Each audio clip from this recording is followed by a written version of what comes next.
Ladies and gentlemen, I would like to have a discussion today in terms of a subject that is extremely important in law school, and that is law and development.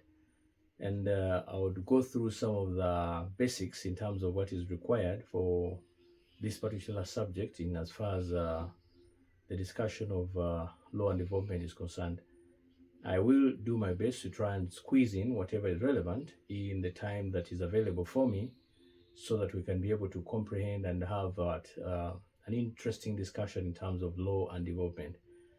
I know for a fact that this is not a subject that cuts across almost all law schools in this country, but I am also aware that it's predominantly important in a sense that it informs how development should quote unquote interrelate with the law.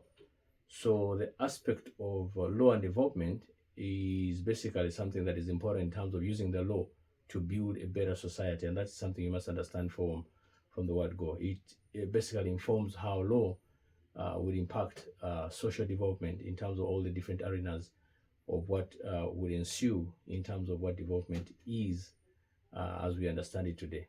So some of the basic things as far as the discussion will be concerned is first of all to understand what is law and what is development, perhaps. We will not take these things for granted. We will start with development. Development basically means improving people's lives, reducing challenges in light of things like poverty, increasing the access to education or health and justice. And those encompass what development would actually ensue.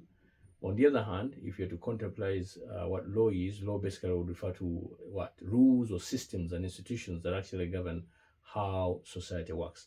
And these are things that we need to understand. So the idea is when you're discussing law and development, then you need to understand how law and development work together, how they help to to enhance or perhaps better people's lives. And perhaps the bigger question we need to ask ourselves, even as we have this dispensation in terms of this particular course unit, is why do we study law and development as a course unit? Because we know that there are certain substantive bad laws that create substantive effects like poverty, or good laws that may create fairness, for example. So we need to contextualize them in terms of that. So because also the legal system, particularly in Africa, is often what excludes particular individuals, whether poor or elites or or people who have marginalized. And so we are saying, do we have substantive laws that can be able to create what a platter for them to be able to function effectively without them being prejudiced? But let me first understand what we call the theories in terms of, because the theories will help us to explain. We would begin with what the modernization theory is. It basically has to do with complying Western laws in terms of development, but this is has failed in many places. And then you may want to argue in terms of what they call the dependency theory, also that has to do with poor countries that are trapped by what unfair global systems, and that's something also you need to understand as a theory. The neoliberalism is just another one, that where free markets, for example, and strong legal systems lead to growth. You could also understand that as a theory in terms of law and development. And then legal pluralism also, where people follow what different legal systems, whether customary or even religious or even statutory for that purpose. So you have to, we're trying to contextualize why these theories affect and how they inform in terms of development. Then we could argue in terms of the feminist and critical theories that, where the law often ignores people, women, for example, even local realities in terms of that. So those are some of those aspects that would govern as a preamble in terms of what informs how law really affects society.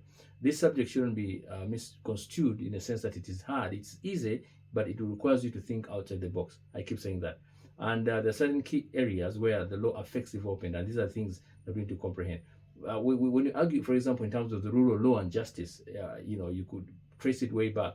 The rule of law basically would mean that the law applies equally to everyone and is fairly enforced, and that is something you must understand when you're talking about this.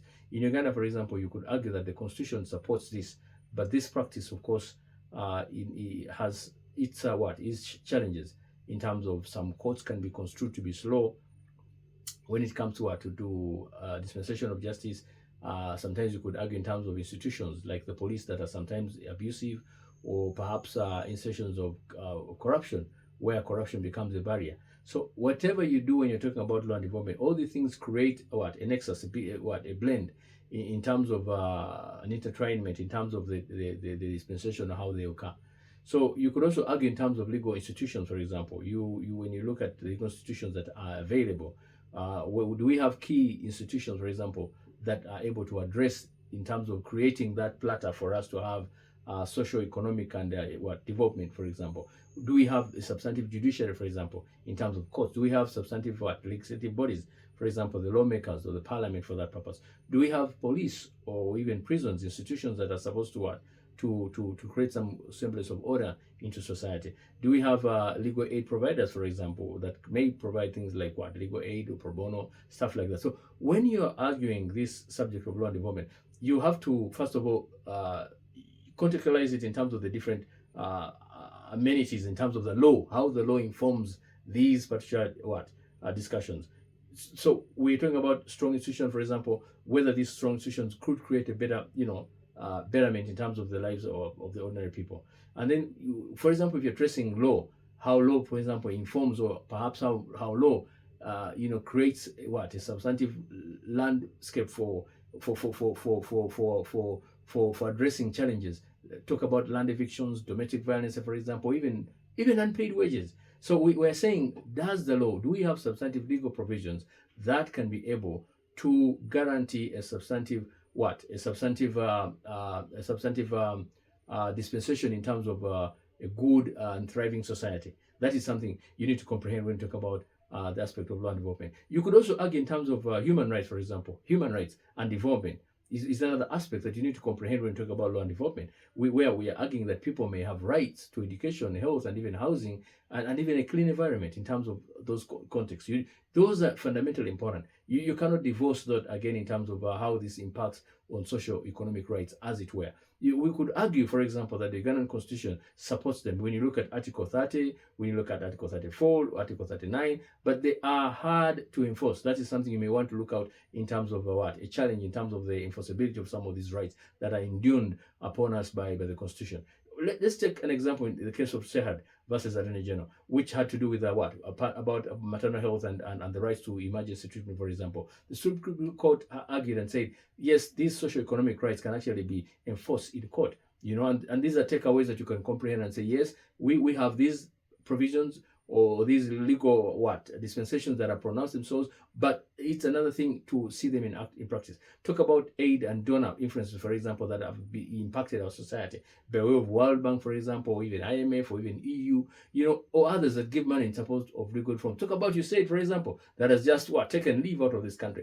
Do we see its implication in terms of affecting justice, affecting law, affecting equitability in terms of the dispensation of substantive socio-economic rights that ordinary would occur or would actually would help the ordinary person? These are substantive things that we need to talk about in terms of comprehending this wonderful subject of law and development. Then talk about aspects to do with sustainable development and the environment as well.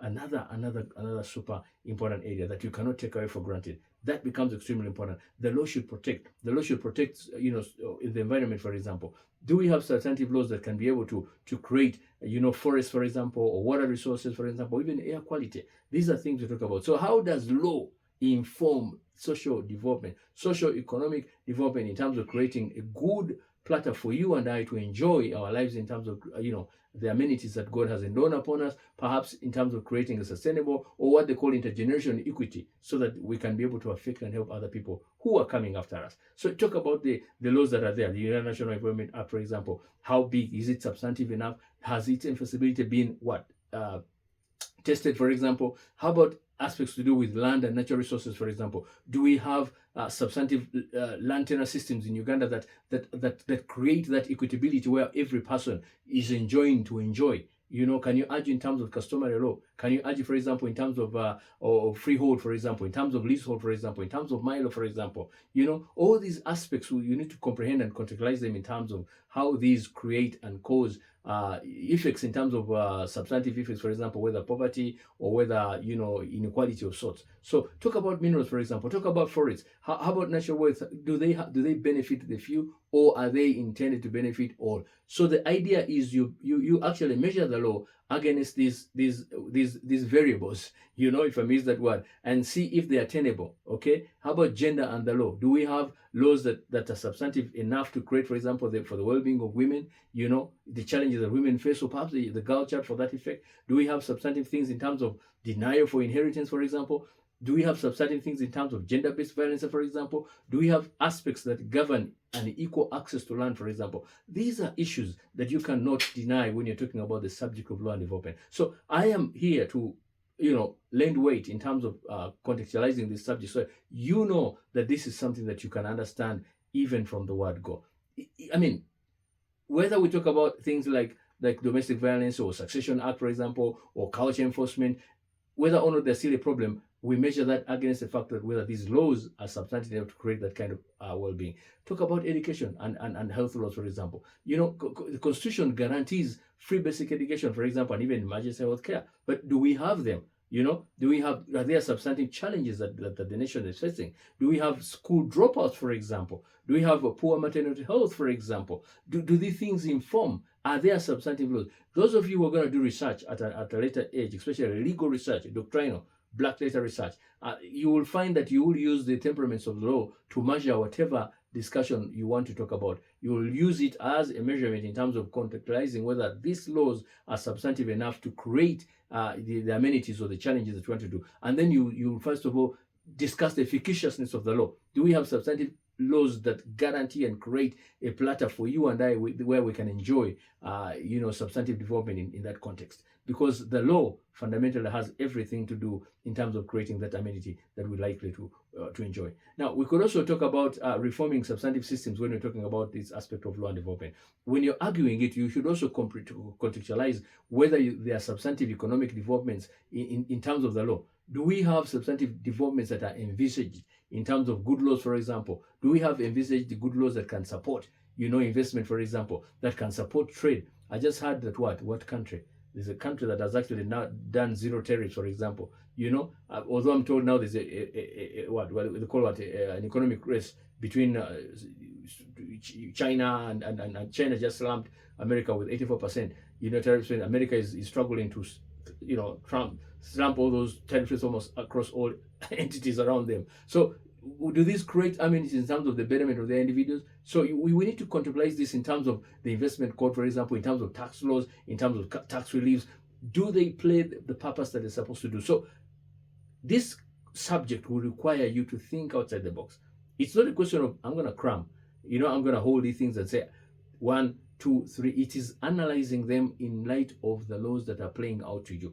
Okay, legal pluralism, for example, in Uganda, where you're arguing in terms of customary, in terms of religious, in terms of statutory laws that coexist. There are certain challenges, no doubt. There are some, sometimes that contradict each other. Can we point them out? Do we have substantive solutions that harmonize these systems in terms of respect for culture, for example, in terms of protection of rights, for example? Do we have them? Do we have amenities in terms of the law that plays out for some of these entities that I'm talking about? So you need to understand that this subject is doable and it's likable. Talk about law reform and the national development, for example, as another aspect. Yeah, if you're arguing in terms of law reform, do we have? We need to talk about in terms of updating or creating new laws that support development. Yeah, that's why every now and then you probably have amendments and stuff like that. Okay, do we have substantive key players who can actually enforce that? We see these laws are becoming nugatory, for example, or they're becoming obsolete, and therefore we need to to ask the Uganda Law Reform Commission to revise them or to renew them or to update them in terms of that. Yeah, we need to implore people like the Minister of Justice, for example, or Parliament, for example. Just talk about the recent debunking of the court martial in light of trying civilians in some of these courts. We are talking about amendments, substantive amendments in terms of EPDFR, for example, and the law reform has to come up. Talk about the Uganda National Development Plan, for example, the NDP 3, that says that the laws must support economic development and even good governance. Talk about reflections in terms of how these import and how they play out on day to day, and how they are supposed to help our country to become a better country in terms of the things that we're talking about. So you must understand that there are certain laws that can change the lives of people, and your role is not just to understand the law, but to use it. So this is another question. The complement of this subject, that as a takeaway, is to how does the law help us to use it better, or to challenge a predicament that is existing, or reform a predicament that is likely to ensue, or perhaps that is existing already. That is as simple and as basic as understanding the thing that I'm talking about today. So you must understand that when you talk about law and development, it's not something that is absurd. Uganda and Africa need people who think about justice, for example, who think about fairness, for example, who think about inclusion, on the other hand. These become important, and it's extremely important. Listen, my friends, law is not just about punishment. It's not about protection. It's not just about rules. It's about people. Vox populi, vox Dei. The voice of the people become the voice of God. Solus populi, lex suprema. The welfare of the people is absolute. So these are important things that need to comprehend in terms of the discussion there. So consider that as one of my introductory in terms of trying to comprehend and making it easier for you, so that you know that this is a doable subject and that you should enjoy it.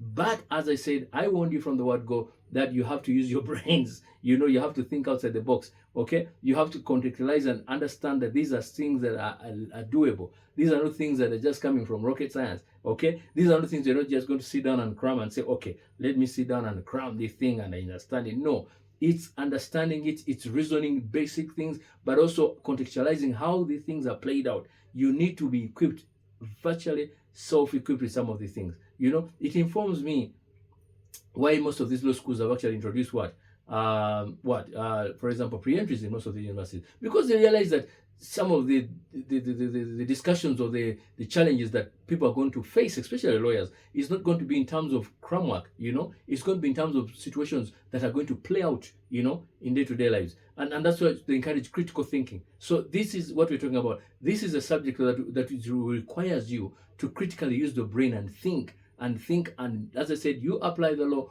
on a relatable subject, on relatable circumstances, and analyze how this law impacts this, and how this laws affects, and how this laws makes your life better, or the life of your neighbor, for that purpose. So that is contextualizing of the subject of law and development. So consider this season 1, for example, in light of trying to contextualize law and development for you. So once again, my name is Christopher Luogo, and thank you. God bless you for your attention.